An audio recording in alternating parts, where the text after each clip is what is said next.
आम इंतखाबात के लिए इंतखाबी मुहिम का वक्त खत्म। इंतखाबी मुहिम जारी रखने वालों के खिलाफ ज़ाब्ता अखलाक की कार्रवाई होगी। किसी जलसे, जुलूस, कॉर्नर मीटिंग या सियासी सरगर्मी की इजाजत नहीं। हर किस्म के पोल सर्वे भी बंद। इलेक्शन 2024 कल कौन आर होगा या पार, उम्मीदवारों की किस्मत का फैसला अब अवाम के हाथों में। पोलिंग कल होगी, अवाम अपने नए हुक्मरानों का इंतखाब करेंगे। इंतखाबी सामान की तरसील भी मुकम्मल। इलेक्शन कमीशन के मुताबिक मुल्क भर में 2,76,000 से ज्यादा पोलिंग बूथ कायम किए जाएंगे। आम इंतखाबात के लिए इंतखाबी मुहिम गुज़श्ता रात 12 बजे खत्म हो गई। इंतखाबी मुहिम जारी रखने वालों के खिलाफ ज़ाब्ता अखलाक की कार्रवाई होगी। किसी जलसे, जुलूस, कॉर्नर मीटिंग या सियासी सरगर्मी की इजाजत नहीं। हर किस्म के पोल सर्वे पर भी पाबंदी आयद है। मीडिया पोलिंग खत्म होने के 1 घंटे बाद नताइज नशर कर सकता है। मुख्तलिफ अज़ला में फौजी दस्ते इलेक्शन ड्यूटी के लिए तैनात। जवान पोलिंग स्टेशन के बाहर सिक्योरिटी ड्यूटी सरअंजाम देंगे। तमाम रिटर्निंग अफसरान यकीनी बनाएंगे कि प्रिजाइडिंग अफसरान फॉर्म 45 की फराहमी यकीनी बनाएं। Chief election commissioner Sikandar Sultan Raja का फॉर्म 45 से मुतालिक पैगाम सामने आया। कहा, प्रिजाइडिंग अफसर फॉर्म 45 पर खुद और पोलिंग एजेंट से दस्तखत करवाएंगे। दस्तखतों के बाद प्रिजाइडिंग अफसरान फॉर्म 45 पोलिंग स्टेशन के बाहर आवेजा करेंगे। फॉर्म 45 इंतहाई महफूज तरीके से रिटर्निंग अफसरान के हवाले किया जाएगा। इसी पर बात कर लेते अपनी नुमाइंदा आमना अली हमारे साथ हैं। जी आमना, मजीद क्या कहा गया है इलेक्शन कमीशन की जानिब से? बिल्कुल जी, आपको बताएं कि chief election commissioner Sikandar Sultan Raja का फॉर्म 45 से मुतालिक अहम बयान सामने आया है और इसमें उनकी जानिब से तमाम रिटर्निंग अफसरान को हिदायत जारी की है कि तमाम रिटर्निंग अफसरान यकीनी बनाएंगे कि प्रिजाइडिंग अफसरान फॉर्म 45 की फराहमी यकीनी बनाएं। प्रिजाइडिंग अफसर फॉर्म 45 पर खुद और पोलिंग एजेंट से दस्तखत करवाएंगे और इलेक्शन कमिश्नर की जानिब से ये कहा गया है कि दस्तखतों के बाद प्रिजाइडिंग अफसरान फॉर्म 45 पोलिंग स्टेशन के बाहर आवेजा करेंगे।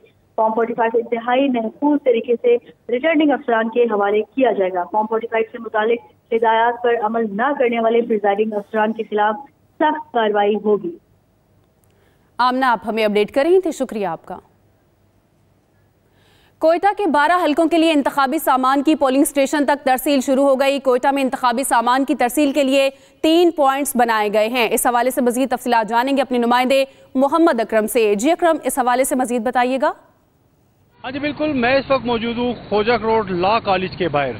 मुल्क भर की तरह कोयटा में भी आम इंतखाबात के हवाले से मुख्तलिफ हल्का जात में जो है पोलिंग के जो सामान है उसकी तरसील का अमल शुरू कर दिया गया है।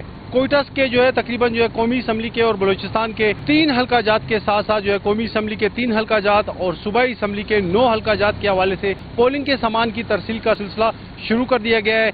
जो 3 पॉइंट्स बनाए गए हैं उसमें जो है लॉ कॉलेज और उसके साथ साथ बलूचिस्तान यूनिवर्सिटी और डीसी ऑफिस में पोलिंग के सामान की तरसील का सिलसिला शुरू कर दिया गया है, जिसमें जो है पोलिंग का अमला बाकायदा तौर पर आरओज और डीआरओज सामान लेकर अपने अपने पोलिंग स्टेशन की जानिब रवाना है। सिक्योरिटी के हवाले से भी सख्त इंतजाम किए गए हैं। दूसरी जानिब जो है NA 263 के हवाले से डीसी ऑफिस में जो है बाकायदा तौर पर उन्हें जो है पोलिंग का सामान फराहम किया जा रहा है और सूबाई असम्बली के जो है 42, 43 और 44 का सामान जो है उन्हें फराहम किया जा रहा है। तीसरी जानिब NA 264 का सामान जो है सरियाब रोड बलूचिस्तान यूनिवर्सिटी से बाकायदा तौर पर उन्हें फरहमी के सिलसिला शुरू कर दिया गया है और दूसरी जानिब जो है कौमी असम्बली के साथ साथ सूबाई असम्बली के जो हल्का जात है 46, 47 और 48 उसका सामान भी उन्हें फराहम किया जा रहा है। सिक्योरिटी के भी सख्त इंतजाम किए गए हैं। खोजक रोड, डीसी ऑफिस और बलूचिस्तान यूनिवर्सिटी के बाहर जो अमला है वो आ रहा है, उनकी बाकायदा जामा तलाशी के बाद उन्हें जो है ना इन पॉइंट्स में इंटर होने की इजाज़त दी जा रही है। तो आम इंतखाबात का दंगल कस सजने जा रहा है। मुल्क भर में कल सुबह 8 बजे से शाम 5 बजे तक वोट डाले जा सकेंगे। वोट कास्ट करने के लिए असली शनाख्ती कार्ड दिखाना भी लाजमी होगा। मुल्तान में क्या तैयारियां की जा रही हैं, जानेंगे अपने नुमाइंदे हामिद चौधरी से। जी हामिद चौधरी। आम इंतखाबात के लिए आज जो है पोलिंग का सामान जो है वो डिस्ट्रिक्ट मॉनिटरिंग ऑफिस से जो है वो तकसीम किया जा रहा है। बड़ी तादाद में जो है मुल्तान शहर की अगर बात करें, मुल्तान शहर में तो टोटल जो है वो तकरीबन 18 हलके हैं, जिसमें 6 कौमी असम्बली के और 12 सूबाई असम्बली के हलके हैं। उनके लिए 3 जगह से सामान तकसीम किया जा रहा है। 12 हलकों के लिए जो है मुल्तान शहर से, जबकि तीन हलकों के लिए शुजाबाद और 3 हलकों के लिए जलालपुर पीरवाला से सामान तकसीम किया जा रहा है। सुबह सवेरे से ही प्रिजाइडिंग ऑफिसर जो है वो रिटर्निंग ऑफिसर ने जहाँ जहाँ जगह मुख्तस की थी वहाँ पहुँच चुके हैं, वहाँ से सामान तकसीम कर रहे हैं। ज़िला इंतज़ामिया की बात करें तो ज़िला इंतज़ामिया की जानिब से ट्रांसपोर्ट फराहम कर दी गई है। सिक्योरिटी के इंतहाई सख्त इंतजाम किए गए हैं। अगर टोटल मुल्तान शहर की बात करें तो 1864 पोलिंग स्टेशन है, जिसमें से 262 को इंतहाई हसास करार दिया गया है। वहाँ CCTV कैमरे भी लगाए गए हैं और जितना भी इंतखाबी सामान है ये सिक्योरिटी के साथ जो है वो पोलिंग स्टेशन तक पहुँचाया जाएगा। पोलिंग का अमल जो है कल सुबह 8 बजे शुरू होगा, जो शाम 5 बजे तक जारी रहेगा। इसके अलावा जो है 11,000 के लगभग जो है सिक्योरिटी एहलकार वो सिक्योरिटी के फ़राइज़ सर अंजाम देंगे। जी, मुल्क भर में आम इंतखाबात का दंगल कल सजेगा। नया हुक्मरान कौन, अवाम कल अपना फैसला सुनाएगी। नौजवान वोटर्स की बड़ी तादाद का फैसला कुन किरदार। सियासी जमातों ने वोटर्स को कायल करने की भरपूर कोशिश की। तो अपडेट कर रहे हैं, मुल्क भर में आम इंतखाबात का दंगल कल सजने जा रहा है। नया हुक्मरान कौन होगा, अवाम कल अपना फैसला सुनाएगी। नौजवान वोटर्स की बड़ी तादाद का फैसला कुन किरदार। सियासी जमातों ने वोटर्स को कायल करने की भरपूर कोशिश की है। बात करेंगे ब्यूरो चीफ आमिर इलियास राना हमारे साथ हैं। जी आमिर इलियास राना साहब, किस तरह से देख रहे हैं आप तमाम तर सूरत हाल को? देखिए, बिल्कुल इस वक्त आम इंतखाबात के लिए तैयारियां मुकम्मल हैं। तमाम जमातों ने अपने लिए मुख्तलिफ औकात में कुछ जगहों पे तहफ़्फ़ुज़ात का इज़हार किया और सबसे ज़्यादा PTI ने किया। और इस वक्त PTI के कैंडिडेट सबसे ज़्यादा मैदान में मौजूद हैं। उन्होंने कहा था हमारे कागजात नामजदगी मुस्तरद हो रहे हैं, सबसे ज़्यादा उन्हीं के कबूल भी हो गए, कैंडिडेट भी लड़ रहे हैं। फिर पीपल्स पार्टी है, मुस्लिम लीग नून है, JUI है, तहरीक लब्बैक है, जमात इस्लामी है, JUI फे है, BAP है और फिर MQM है, GDA है, पीपल्स पार्टी PTI पार्लियामेंटेरियन है, शेरपाव साहब की पार्टी है, ANP है। पूरे पाकिस्तान में हर जगह पे IPP पंजाब में है। इलेक्शन लड़ने के लिए तमाम पार्टियां मैदान में हैं और सबका जो बड़ी पार्टियां हैं दावा है कि वो खासतौर पर पीपल्स पार्टी और मुस्लिम लीग नून कि वो हुकूमत बनाने जा रही हैं। अब अमली तौर पे PTI के लोग चूंकि अपने निशान पे नहीं हैं। ठीक है, बिल्कुल ठीक है। आमिर साहब हमारे साथ ही मौजूद रहेगा। मोहम्मद इलियास, ब्यूरो चीफ लाहौर भी हमारे साथ मौजूद हैं। बहुत शुक्रिया आपका। किस तरह से देख रहे हैं लाहौर के 14 हल्के और इसके साथ जो हमने देखा कि कैंपेन्स भी जारी रही, सूरत हाल किस तरह की आपको दिखाई देती है इंतखाबात में? जी, इंतखाबात में तो हर एक ने बढ़ चढ़ के हिस्सा लिया। खासतौर पर इस तो मुस्लिम लीग नून ही जो है कैंपेन चला रही थी। 1-2 हल्कों में तो PTI के कारकुन थे जो नजर आ रहे थे और इसके अलावा बाकी इस्तेहकाम पाकिस्तान पार्टी और पीपल्स पार्टी 127 में नजर आ रही है और उसने काफी जोर लगाया PTI पीपल्स पार्टी ने मुस्लिम लीग नून के खिलाफ। अगर से बिलावल भुट्टो आखिरी दिनों में नहीं आए उनके साथ, लेकिन जो है उन्होंने भरपूर तरीके से उनके वर्कर्स ने जोर लगाया ताकि इधर वो ये सीट लेने में कामयाब हो जाए। और इधर तो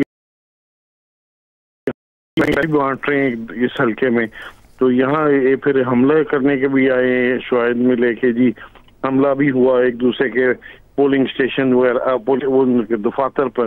तो यहाँ ये दफातर भी खुले हुए थे आखिरी दिनों। अब तो कैंप भी लग गए थे, लोगों ने कैंप लगा लिए थे सड़कों पर।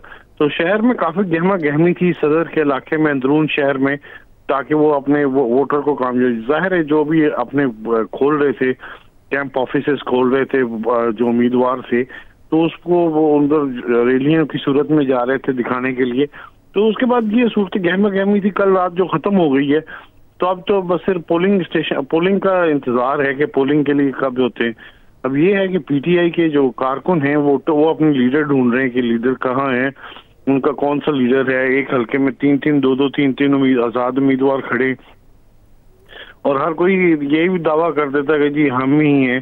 तो इस तरह तो बाकी ये समझ नहीं उनको लग रही कि जो उम्मीदवार आता है सामने तो वो दोबारा आता ही नहीं है। तो ये इसी तरह सूरत हाल चल रही है।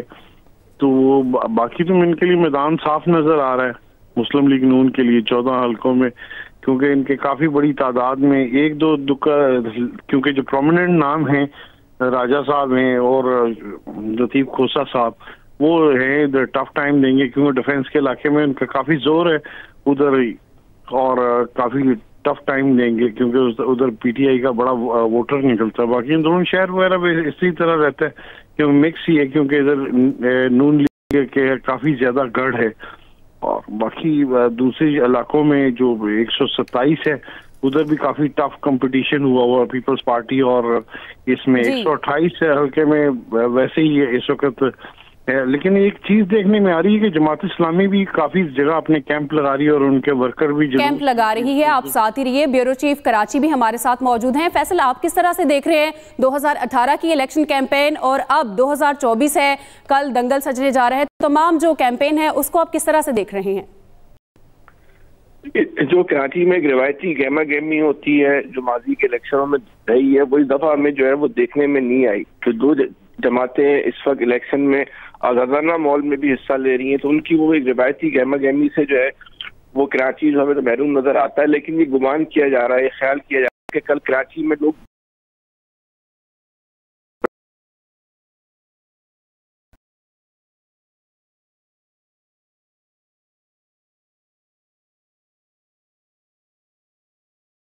है कि उसने जो है अपने वोट का जो है वो इस्तेमाल करना है। लेकिन ये जो नौजवान वोटर है जो कल वोट डाल के निकलेगा, ये हमें इलेक्शन की गहमा गहमी में जो है वो कहीं हमें नजर नहीं आता था। इसकी बहुत सारे महरकात हो सकते हैं, बहुत सारे असबाब हो सकते हैं। बहरहाल कल ही अंदाजा हो पाएगा। इस वक्त जब हम आपसे गुफ्तगू कर रहे थे, गुमान है, अंदाजा है कि ऐसा शायद निकले नौजवान। बहरहाल सही सूरत हाल का अंदाजा जो है हम कल ही लगा पाएंगे। जी, आमिर इलियास राना भी हमारे साथ हैं। आमिर इलियास राना साहब, आप किस तरह से देख रहे हैं अब 2024 की अगर हम बात करें तो किसको कितनी लेवल प्लेइंग फील्ड मिली है? देखिए, के लिए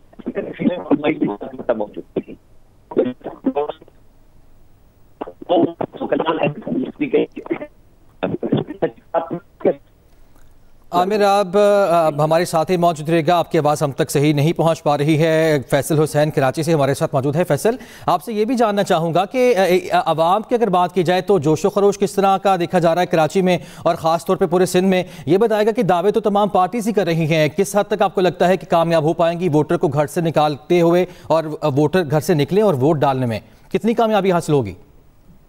क्या सिंध जो है वो दो हिस्सों में, सिंध का इंतखाबी या सियासी जायजा जो है वो सिंध को दो हिस्सों में तकसीम करके लिया जाता है, एक अंदरूनी सिंध और एक शहरी सिंध। शहरी सिंध में कराची और हैदराबाद आता है।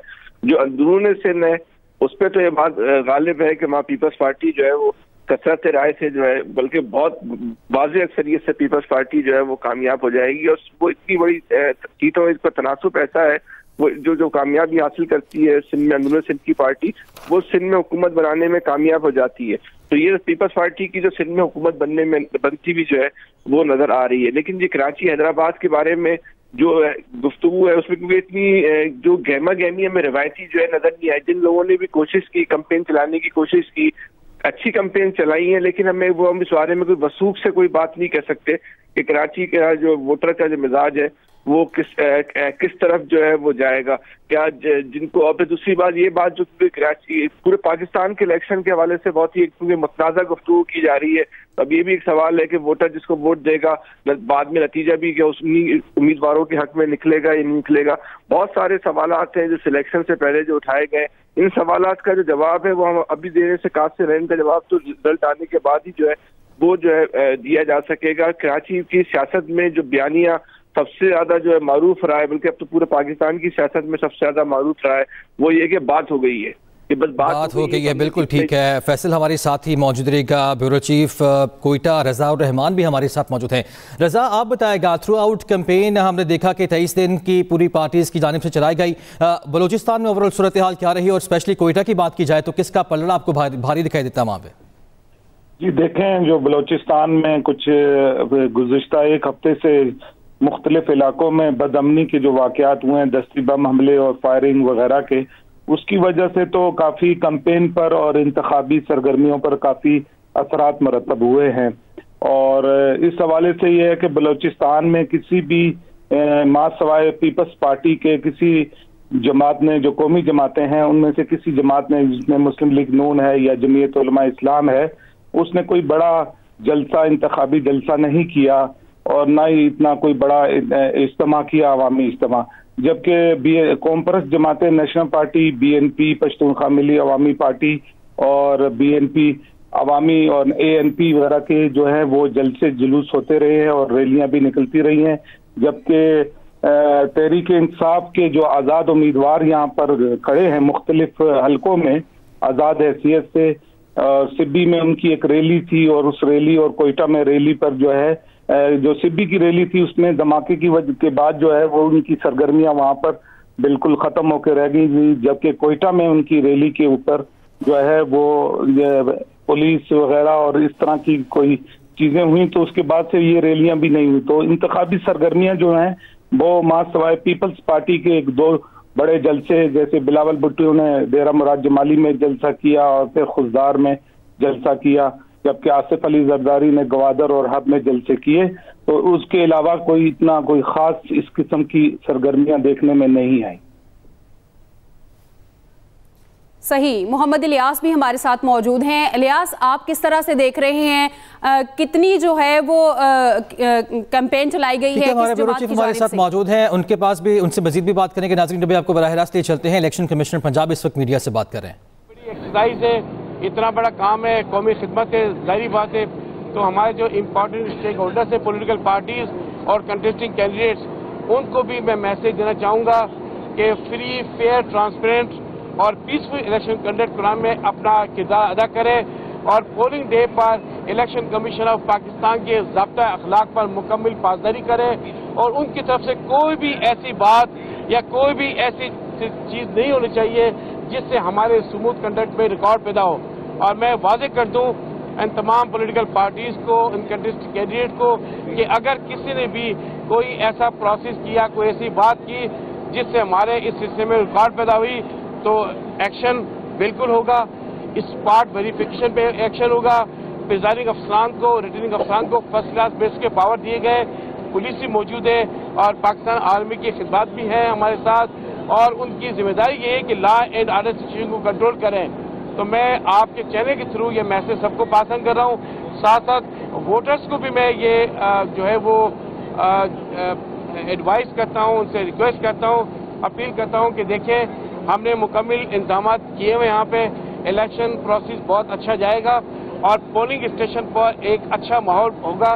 तो वो अपने वोट कास्ट करने के अपने घरों से निकले और आके अपनी जमहूरियत को अपनी मर्जी के मुताबिक अपना किरदार अदा करें। इलेक्शन कमीशन ऑफ पाकिस्तान की मुकम्मल कोशिश है और अब तक जो स्टेप्स ली गए, कल काफ़ी बात हुई इस पर, मैं उनको रिपीट करना नहीं चाहूँगा, लेकिन पोलिंग डे के हवाले से बताऊँगा कि हमने हर तरह की सिचुएशन के लिए मुकम्मल तौर पे इलेक्शन कमीशन ऑफ पाकिस्तान तैयार है और कमिटेड है कि पाकिस्तान की इस कौमी जिम्मेदारी और आईनी जिम्मेदारी को पूरा करने के लिए इलेक्शन कमीशन ऑफ पाकिस्तान न कसर छोड़ी है और न कसर छोड़ेगा। और इलेक्शन कमीशन ऑफ पाकिस्तान मुकम्मल तौर पर तैयार है। जो लॉ वायलेटर्स होंगे, जो कानून की खिलाफवर्जी करेंगे, कानून के मुताबिक, चाहे वो इलेक्शन ऑफिशियल्स हो और चाहे वो कंटेस्टिंग कैंडिडेट हो, उनके खिलाफ एक्शन होगा।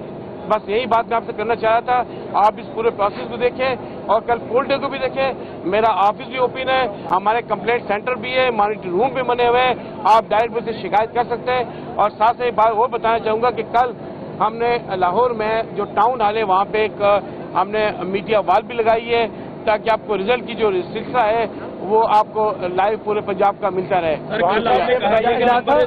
जारी कर दिया जाएगा, अभी तक नंबर नहीं प्रोवाइड किया गया कंप्लेन के लिए और मीडिया की कोऑर्डिनेशन के लिए। चलिए, अभी आपको थोड़ी देर में इंशाल्लाह तमाम मीडिया को मेरे साथ मौजूद हमारे PRO साहिबा आपको आपके मोबाइल फोन पे आपके व्हाट्सएप ग्रुप बने हुए हैं, उस पर तमाम कंप्लेंट सेंटर्स के नंबर और ऑफिसर के नाम प्रोवाइड कर दिया है। साहब, आप ये बताइएगा, आपने जो कल के दिन के इंतजाम के हवाले से बता रहे हैं, बड़ा अच्छा आप कह रहे हैं, लेकिन जो गुज़श्ता रात गुजरी है उस रात तक जो महाल उम्मीदवार है उनके घरों में छापे, गिरफ्तारियां, जबरदस्ती अगवा करना, गायब करने का अमल जारी था रात तक।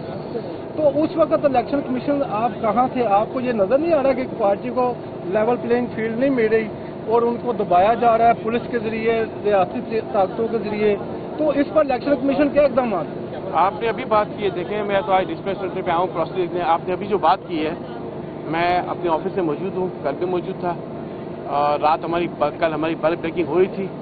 तो मेरे पास रिटन में इस वक्त जो कंप्लेंट, कोई भी कंप्लेंट इस तरह की जो आपने बात की है। इलेक्शन कमीशन ने सलमान अकरम राजा की खुद को आज़ाद उम्मीदवार देने के खिलाफ दरख्वास्त मुस्तरद कर दी। इलेक्शन कमीशन ने सलमान अकरम राजा की दरख्वास्त पर महफूज फैसला सुना दिया है। अहम खबर जिसके हवाले से आपको अपडेट कर रहे हैं, इलेक्शन कमीशन ने सलमान अकरम राजा की खुद को आज़ाद उम्मीदवार देने के खिलाफ दरख्वास्त मुस्तरद कर दी। इलेक्शन कमीशन ने सलमान अकरम राजा की दरख्वास्त पर महफूज फैसला सुना दिया। अहम खबर जिसके हवाले से आपको अपडेट कर रहे हैं, इलेक्शन कमीशन ने सलमान अकरम राजा की खुद को आज़ाद उम्मीदवार देने के खिलाफ दरख्वास्त को मुस्तरद कर दिया है। इलेक्शन कमीशन ने सलमान अकरम राजा की दरख्वास्त पर महफूज फैसला सुना दिया है।